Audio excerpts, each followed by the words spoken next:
Hello, everyone. This is Phil Yaeger with Yaeger CPA Review, and I want to wish you all a happy, healthy, successful new year. And what I'm going to talk about is there are certain myths that are going around on the different chat rooms, and I want to clear them up. And I'm going to mention just a few of them, and one of which is that people are complaining, well, they're only passing about 50% on each part of the exam. Well, let me tell you something, all right? When I took the exam back in the paper and pencil days, they only passed about 33% of the people per part.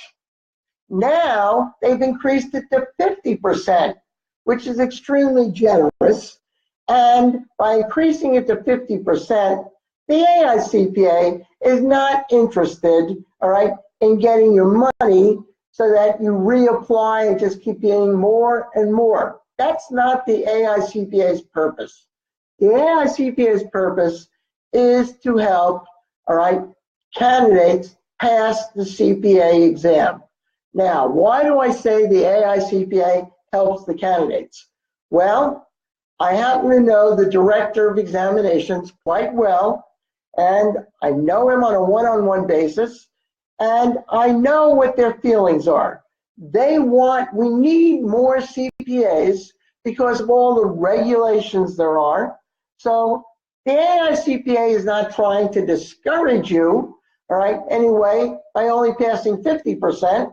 If they start passing more than 50%, then the exam won't have any meaning, which means that when you get the CPA certification, you'll say, well, 80% of people pass anyway, so it's not a big deal.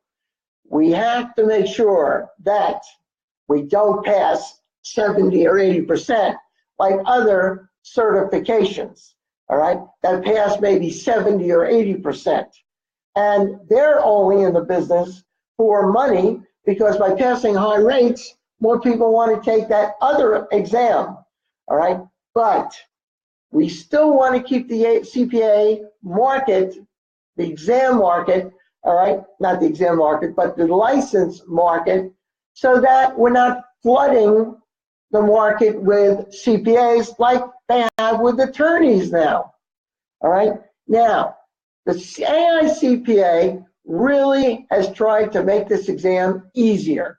How have they done that? Well, I want to go back because here's another myth, all right? On some of these forums, these websites, wherever, these chat rooms, all right, it says the blueprints are not important.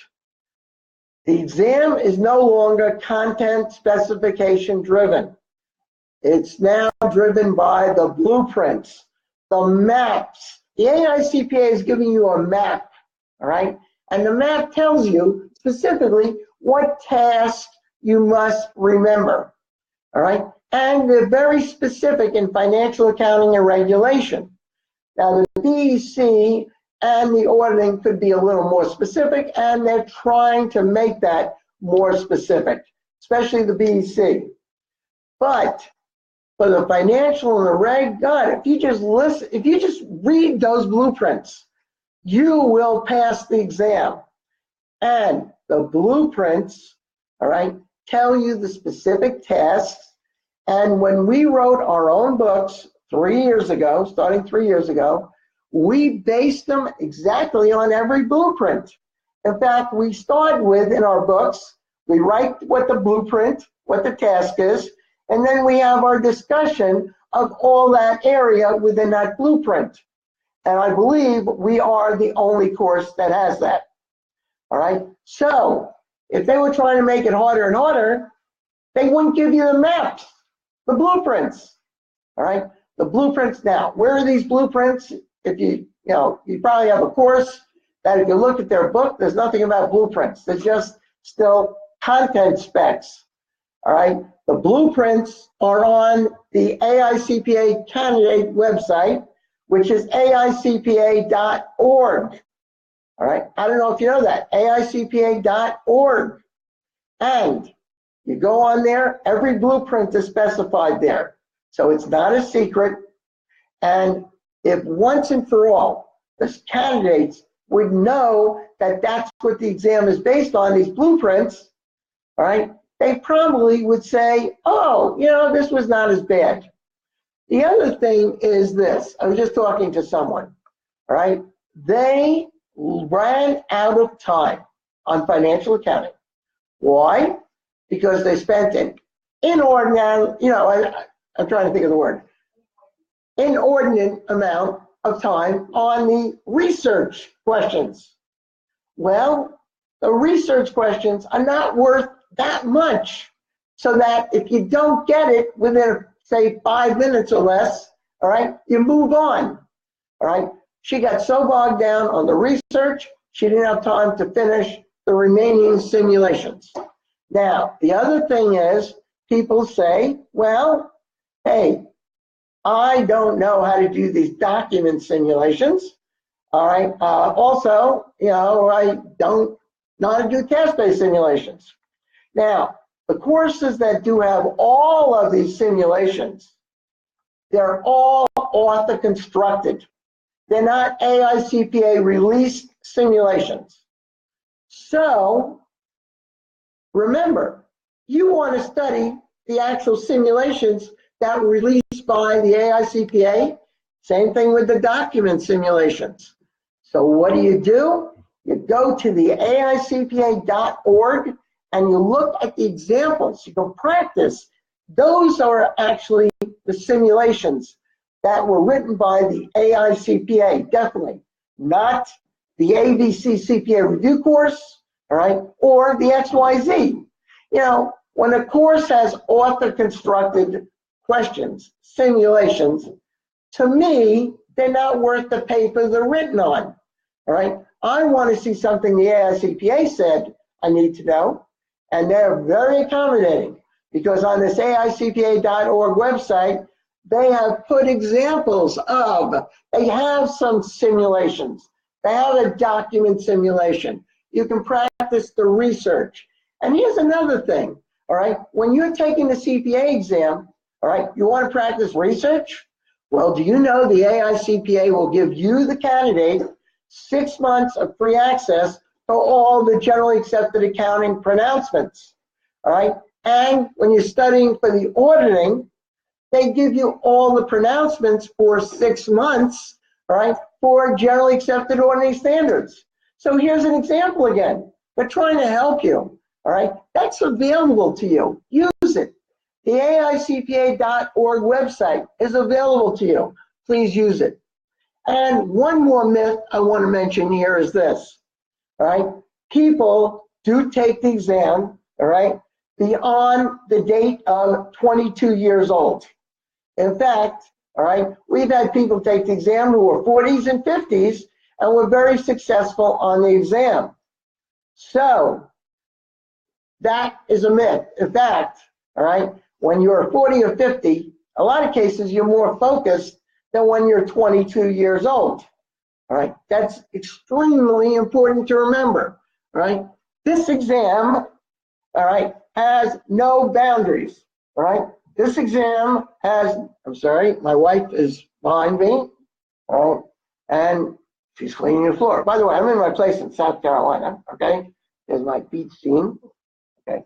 But, all right, my wife wanted to get into the picture and she wanted to show. She's a great mopper, all right? Anyway, please remember, all right, it makes no difference how old you are.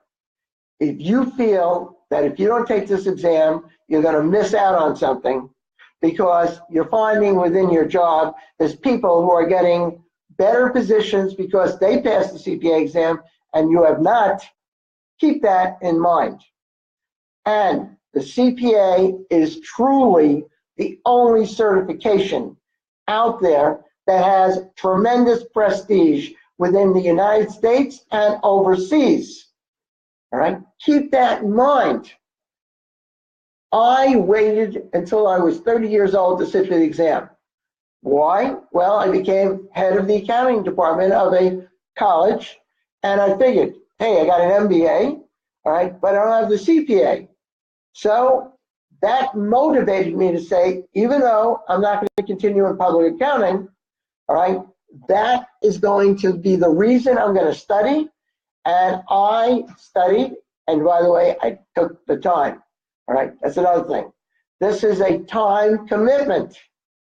So anyway, all right, we're going to end this because we get about 10 minutes here, and I'm going to continue to do these Facebook videos. And the reason I will continue is that I think it's important that I talk to you. Now, I would really appreciate comments and what you'd like to hear. And by the way, I'm not going to do like some of these forums. You know, I don't want these questions. Should I go on for an MBA? Should I do a CPA? Should I do a... All right. If you have technical questions, I will take those. In fact, starting in the new year, I'm going to start doing podcasts. All right. And we're going to try to make it so that you can ask me questions, not just, should I become a CMA? Should I take the CMA first? Should I do the CPA? That's not, and that's not a big deal. All right. But I'm going to, you have questions on inventory, a question on business combinations. That's the questions I want to take from you. All right. So we're going to start doing podcasts. We'll announce that later on. But the Facebook videos I will continue to do. And once again, have any comments, subjects you want to listen to, all right, just post them and I will get to them. Anyway, I want to wish you all a happy new year, and don't ever get discouraged, because the worst thing you can do when you're studying for this exam is to actually, all right, give up.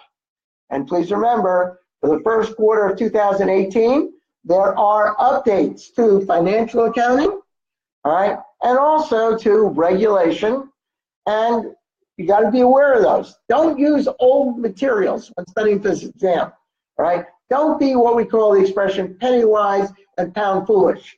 This is an investment in your future, all right? So get the most current materials, and also, all right, get the ones that cover the blueprints. Only ours, okay? And we'll see you again. Take care, and once again, have a happy, healthy, successful new year. Thank you so much for your time.